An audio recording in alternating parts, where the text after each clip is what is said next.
নমস্কার। আজ আমরা ভারতের পশ্চিম দিকের তিনটে খুব ইন্টারেস্টিং রাজ্য নিয়ে কথা বলবো, মহারাষ্ট্র, গুজরাট আর রাজস্থান। হ্যাঁ, পশ্চিম ভারতের এই তিনটে রাজ্য প্রত্যেকটার নিজস্ব একটা রং আছে, নিজস্ব গল্প। ঠিক, আমাদের কাছে একটা উৎস আছে, মহারাষ্ট্র, গুজরাট ও রাজস্থান ভারতের পশ্চিমের রত্ন নামে বেশ ভালো একটা ওভারভিউ দেয়। উৎসটা যেমন বলছে, ভারতের এক একটা রাজ্য যেন এক একটা আলাদা দুনিয়া। তো আমাদের আজকের লক্ষ্য হলো এই উৎসটার সাহায্যে রাজ্য তিনটির মূল কিছু জিনিস, মানে ধরুন অর্থনীতি, সংস্কৃতি, ইতিহাস, কি কি দেখার আছে সেসবের একটা ঝলক তুলে ধরা। একদম। আর এই উৎসটা এই বৈচিত্র্যটা বুঝতে খুব সাহায্য করে। শুধু শুকনো তথ্য নয়, বরং তাদের ভেতরে কানেকশনগুলোও একটু দেখায়। তাহলে মহারাষ্ট্র দিয়েই শুরু করা যাক, কি বলেন? উৎস অনুযায়ী এটা জনসংখ্যায় ভারতের দ্বিতীয় বৃহত্তম রাজ্য আর অর্থনৈতিকভাবেও খুব শক্তিশালী। খুবই শক্তিশালী। রাজধানী মুম্বাই তো দেশের ফিনান্সিয়াল হাব আর কি। হ্যাঁ, অবশ্যই। আর মহারাষ্ট্র বললেই তো ছত্রপতি শিবাজী মহারাজের কথা মনে আসে। মারাঠা সাম্রাজ্যের সেই শৌর্য, সেই ইতিহাস। উৎসটাও কিন্তু বলছে যে এই ইতিহাসটা শুধু বইয়ের পাতায় নেই, এটা মারাঠি পরিচয়ের একটা জীবন্ত অংশ। আচ্ছা। আর সংস্কৃতির দিকটাও দেখুন না, লাবণী নাচ কি জোরালো একটা পারফরমেন্স। বা ধরুন গণেশ চতুর্থী উৎসব। হ্যাঁ, গণেশ চতুর্থী তো খুব বড় করে হয় ওখানে। বিরাট ব্যাপার। আর অজন্তা এলোরার গুহা, সে তো বিশ্বজুড়ে বিখ্যাত। ভারতের প্রাচীন শিল্পকলার কি অসাধারণ উদাহরণ। ঠিক। মজার ব্যাপার হলো, এই প্রাচীন ঐতিহ্যের পাশেই কিন্তু আবার বলিউড, আধুনিক ভারতের এন্টারটেইনমেন্ট ইন্ডাস্ট্রি। হ্যাঁ, এই কন্ট্রাস্টটা দারুণ। একদিকে অজন্তা এলোরা, অন্যদিকে বলিউড। উৎস থেকে এটা জানাটা বেশ ইন্টারেস্টিং।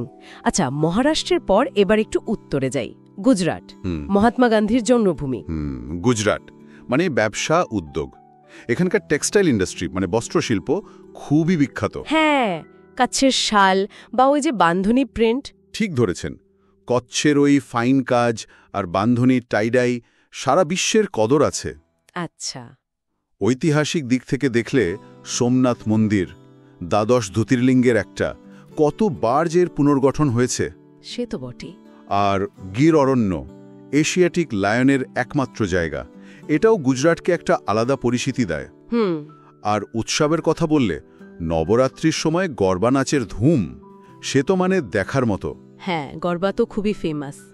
আর অবশ্যই কচ্ছের রান, ওই সাদা নুনের মরুভূমি, একটা অন্যরকম প্রাকৃতিক সৌন্দর্য। সত্যি, গিরের সিংহ, সোমনাথ মন্দির, আবার কচ্ছের রান, অনেক বৈচিত্র্য এক রাজ্যে।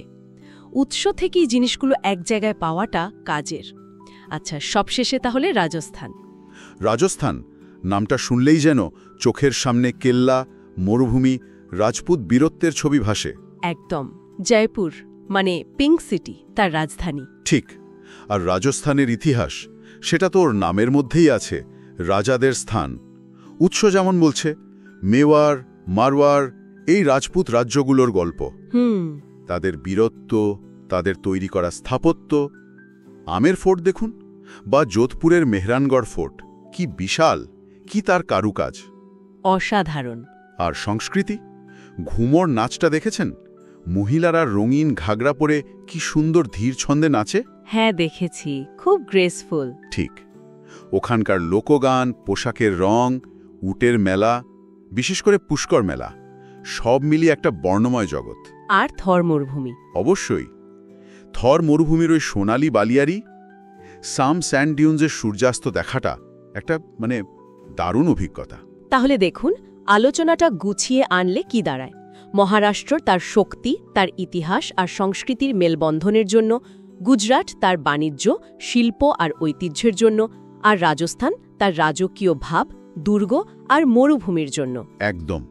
তিনটে রাজ্যের চরিত্র বেশ আলাদা, অথচ ভারতের পশ্চিম দিকে কেমন একসাথে রয়েছে।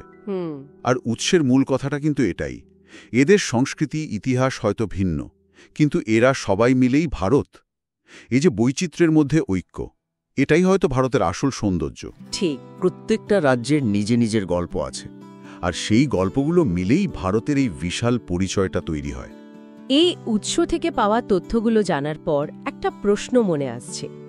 এই যে রাজ্যগুলোর এত সমৃদ্ধ ঐতিহাসিক পরিচয়, ধরুন মারাঠা বীরত্ব বা গান্ধীবাদী ঐতিহ্য বা রাজপুত আভিজাত্য। আজকের দিনে এই ডিজিটাল যুগে তাদের আধুনিক পরিচিতিকে এটা কিভাবে প্রভাবিত করছে? ভালো প্রশ্ন। মানে এই প্রভাবটাকে শুধু ট্যুরিজমের মধ্যেই আটকে আছে, নাকি তাদের সমাজ, অর্থনীতি সেখানেও এর গভীর ছাপ দেখা যায়? এটা নিয়ে বোধহয় আরও ভাবা যেতে পারে। অবশ্যই, এটা একটা ইন্টারেস্টিং দিক। আর এমন আরও রাজ্যের গল্প জানতে চাইলে সাবস্ক্রাইব করো ভারত দর্শন বাংলায় ইউটিউব চ্যানেলটি। পরের পর্বে দেখা হবে আরও নতুন কোনো রাজ্য নিয়ে।